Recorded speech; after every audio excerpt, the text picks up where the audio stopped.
Halo teman-teman, selamat datang kembali di channel Santri Heng. Kali ini, kita akan membahas satu topik yang gak bisa dihindari dalam kehidupan, yaitu cara menghadapi orang yang membenci kita. Siapa yang gak pernah merasakan getaran negatif dari para pembenci ini? Nah, di video kali ini, kita akan membongkar rahasia 8 trik super ampuh yang bakal bikin kamu jadi pemenang dalam menghadapi orang-orang yang gak suka sama kita. 1. Sikap abai dan hindari. Kita seringkali mendengar pepatah, jadi ketika ada orang yang membenci kita, cobalah untuk tidak terlalu terpengaruh, abai dan hindari mereka. Mengapa? Karena memberikan perhatian berlebihan pada orang yang membenci hanya akan memberi mereka kepuasan bahwa mereka bisa mempengaruhi kita. Jadi ya jangan terlalu banyak memikirkan atau memperhatikan tindakan atau kata-kata negatif mereka. Biarkan mereka berada dalam zona kebenciannya sendiri. Kita fokus pada hal-hal yang positif dan membangun. Ingat, sikap abai bisa menjadi bentuk perlindungan diri kita dari energi negatif yang mereka sebarkan. 2. Buktikan mereka salah. Ketika ada orang yang membenci kita, seringkali mereka menyuarakan pendapat atau pernyataan yang negatif tentang kita.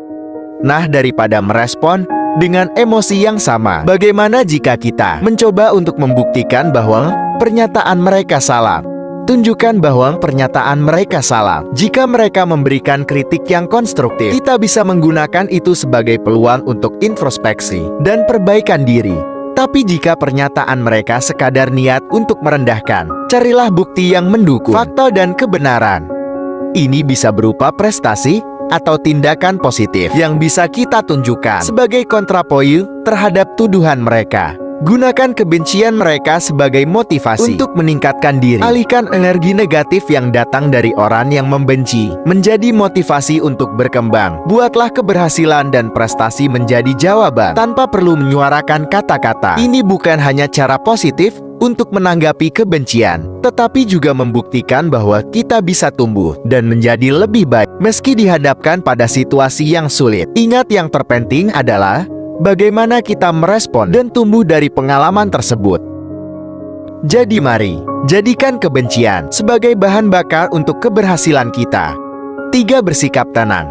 Kenapa kita perlu bersikap tenang ketika berhadapan dengan pembenci? Ketika kita dihadapkan dengan energi negatif atau konfrontasi dari orang yang membenci, bersikap tenang adalah kuncinya. Mengapa? Karena ketenangan adalah sumber kekuatan. Dengan tetap tenang, kita bisa mempertahankan kendali atas emosi kita, sehingga reaksi atau tindakan kita menjadi lebih terencana. Hindari sikap canggung atau takut yang bisa membuat situasi lebih rumit. Sikap canggung atau takut hanya akan memperburuk situasi. Pembenci mungkin mencari reaksi yang dapat mereka manfaatkan untuk meningkatkan kebencian mereka.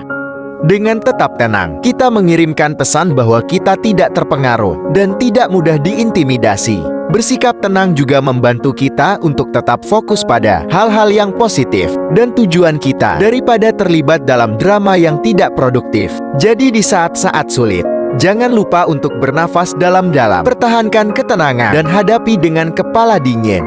4. Jangan beri reaksi. Kenapa kita perlu menahan diri untuk tidak memberikan reaksi berlebihan terhadap tindakan mereka? Ingatlah untuk tidak memberikan reaksi berlebihan terhadap tindakan mereka. Ketika seseorang membenci kita, mereka mungkin sengaja mencari perhatian atau reaksi emosional dari kita. Nah, di sini kita punya kekuatan untuk memilih bagaimana kita akan merespon. Dengan tidak memberikan reaksi yang berlebihan, kita mengambil kendali atas situasi dan menunjukkan bahwa kita tidak terpengaruh oleh provokasi mereka.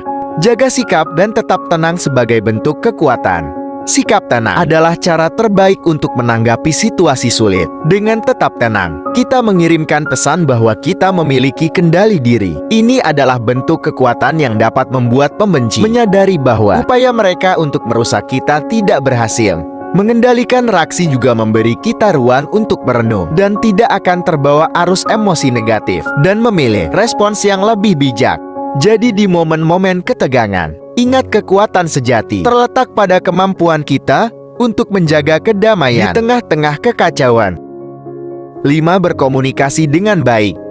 Pertahankan sikap dan jaga reaksi kita. Kenapa berkomunikasi dengan baik sangat penting saat berhadapan dengan pembenci? Pelajari cara berkomunikasi dengan pembenci. Berbicara dengan orang yang membenci kita bisa jadi tantangan, tetapi penting untuk memahami cara berkomunikasi yang efektif. Ini melibatkan pendekatan yang terbuka, bijaksana, dan penuh kesabaran. Pertama-tama, kita perlu mendengarkan lebih banyak daripada berbicara. Dengarkan dengan baik. Pendengaran yang baik adalah kunci untuk memahami perspektif orang lain. Dengarkan apa yang mereka katakan tanpa membawa emosi negatif ke dalamnya. Cobalah untuk melihat situasi dari sudut pandang mereka dan cari elemen-elemen yang bisa kita pahami. Ini bisa membuka jendela dialog yang lebih konstruktif. Berikan respon tanpa terbawa emosi. Saat memberikan respon, usahakan untuk tidak terbawa emosi negatif. Hindari reaksi impulsif yang dapat memperburuk situasi. Jika perlu, beri diri waktu untuk merenung sebelum merespon. Respon yang tenang dan berbobot dapat mengubah dinamika percakapan dan menciptakan ruang untuk pemahaman bersama. Berkomunikasi dengan baik juga dapat membuka kesempatan untuk menjelaskan pandangan dan meredakan konflik. Jangan lupa, tujuan kita adalah mencapai pemahaman, bukan menghadapi konfrontasi. 6. Selalu bersikap baik pada semua orang. Kenapa penting untuk selalu bersikap baik pada semua orang, meski ada yang membenci kita? Tunjukkan sikap sopan dan hormati semua orang di sekitar kita. Meskipun kita dihadapkan pada situasi di mana ada orang yang membenci, menjaga sikap sopan dan menghormati semua orang tetap menjadi prinsip yang penting. Sikap ini tidak hanya mencerminkan kualitas diri kita, tetapi juga menciptakan lingkungan yang positif di sekitar kita. Ketika kita bersikap baik pada semua orang, kita mengajarkan nilai-nilai positif kepada orang lain. Buktikan bahwa kita adalah orang baik meski ada yang tidak setuju. Bukti terbaik dari kebaikan kita adalah melalui tindakan sehari-hari. Meskipun ada yang tidak setuju atau membenci kita, tetap konsisten dalam menunjukkan kebaikan, kemurahan hati, dan sikap positif. Buktikan bahwa pendapat mereka tidak merubah siapa kita sebenarnya. Menjaga sikap baik juga memberikan kesempatan bagi orang yang membenci untuk melihat sisi positif dari diri kita. Terkadang kebaikan dapat merubah pandangan seseorang dan membuka ruang untuk dialog yang lebih positif. Tetaplah teguh pada prinsip dan nilai diri. Meskipun kita berusaha bersikap baik, itu tidak berarti kita harus mengorbankan prinsip atau nilai diri kita. Tetap teguh pada nilai-nilai yang kita yakini adalah kunci untuk mempertahankan integritas diri. 7. Tahan emosi. Kenapa kita perlu tahan emosi saat berhadapan dengan pembenci? Jangan biarkan emosi kita meledak di depan mereka. Ketika dihadapkan dengan kebencian, adalah manusiawi untuk merasakan emosi seperti marah, kecewa, atau frustasi. Namun yang penting adalah tidak membiarkan emosi tersebut meledak di depan orang yang membenci. Meledaknya emosi dapat memperburuk situasi dan memberikan kepuasan pada mereka yang mencari reaksi emosional dari kita. Tahan emosi untuk menjaga situasi tetap terkendali. Tahan emosi bukan berarti menyembunyikan perasaan, tetapi lebih kepada pengelolaan emosi dengan bijaksana. Ketika kita mampu menjaga emosi tetap terkendali, kita memiliki kendali atas diri sendiri dan mampu berpikir secara rasional. Hal ini sangat penting untuk memastikan bahwa tanggapan kita terhadap kebencian tidak memberikan mereka kepuasan atau keuntungan. Gunakan waktu untuk merenung sebelum merespon. Jika emosi sedang memuncak, diberikanlah waktu pada diri sendiri untuk merenung sejenak sebelum memberikan respon. Ini membantu kita untuk memberikan tanggapan yang lebih baik dan menghindari reaksi impulsif yang mungkin kita sesali nantinya. Tahan emosi adalah bentuk kebijaksanaan dalam menghadapi konflik. Ingatlah bahwa menjaga kestabilan emosi adalah langkah pertama menuju solusi yang lebih baik.